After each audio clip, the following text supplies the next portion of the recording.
ಮಾಜಿ ಸಚಿವ ಸಿ.ಟಿ. ರವಿ ಹೇಳಿಕೆಗೆ ಸ್ವಪಕ್ಷದಲ್ಲೇ ಈಗ ಮುಜುಗರ ಉಂಟಾಗಿದೆಯಂತೆ. ಸ್ವಪಕ್ಷೀಯರಿಗೇನೆ ಮುಜುಗರ ಉಂಟಾಗಿದೆ, ಅಂದರೆ ಬಿಜೆಪಿಯವರಿಗೇನೆ. ಮುಲ್ಲಾಗೂ ನೀಟ್ಗೂ ಏನು ಸಂಬಂಧ ಅಂಥೇಳಿ ಸಿ.ಟಿ. ರವಿ ಅವರು ಪ್ರಶ್ನೆಯನ್ನು ಮಾಡಿದರು. ಅವರ ಈ ಹೇಳಿಕೆಯನ್ನು ಸಮರ್ಥನೆ ಮಾಡಿಕೊಳ್ಳೋದಕ್ಕೆ ಬಿಜೆಪಿಯಲ್ಲೇ ಬಿಜೆಪಿ ನಾಯಕರೇ ಮೀನಾಮೇಷವನ್ನು ಎಣಿಸುವಂತಹ ಪರಿಸ್ಥಿತಿ ಬಂದಿದೆ. ಸಿ.ಟಿ. ರವಿಯವರ ಹೇಳಿಕೆಯಿಂದ ರಾಜ್ಯ ಬಿಜೆಪಿಯಲ್ಲಿಯೇ ಗೊಂದಲ ಶುರುವಾಗಿರುವಂಥದ್ದು.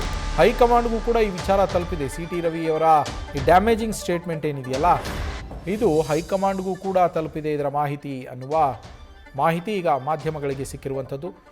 ಸಮರ್ಥಿಸ್ಕೊಳ್ಳೋದಕ್ಕೆ ಪ್ರಯತ್ನ ಪಡ್ತಾ ಇದ್ದಾರೆ ಒಂದಷ್ಟು ಬಿಜೆಪಿಯ ನಾಯಕರು. ಆದರೆ ಆ ಸಮರ್ಥನೆಯನ್ನು ಸಮರ್ಥವಾಗಿ ಸಮರ್ಥಿಸ್ಕೊಳ್ಳೋದು ಹೇಗೆ ಅನ್ನೋದು ಅವ್ರಿಗೆ ಕಗ್ಗಂಟಾಗಿರುವಂಥದ್ದು.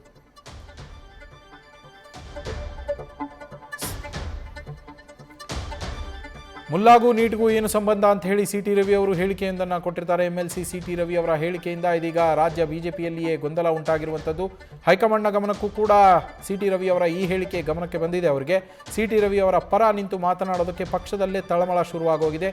ಬಿಜೆಪಿಯ ಸಹ ಉಸ್ತುವಾರಿ ಆಗಿರುವಂತಹ ಡಾಕ್ಟರ್ ಸುಧಾಕರ್ ರೆಡ್ಡಿ ಅವರು ಅಸಮಾಧಾನವನ್ನು ಕೂಡ ವ್ಯಕ್ತಪಡಿಸಿದ್ದಾರಂತೆ.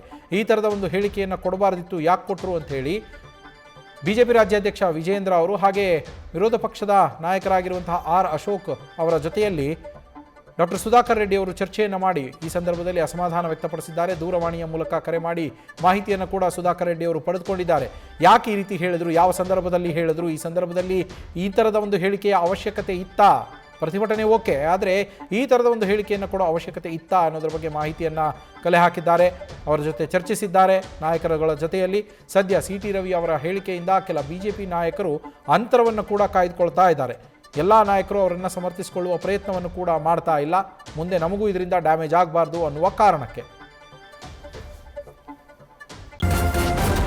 ನ್ಯೂಸ್ ಫಸ್ಟ್ ನಿರ್ಭೀತಿಯಿಂದ ನಿಮ್ಮ ಪರವಾಗಿ.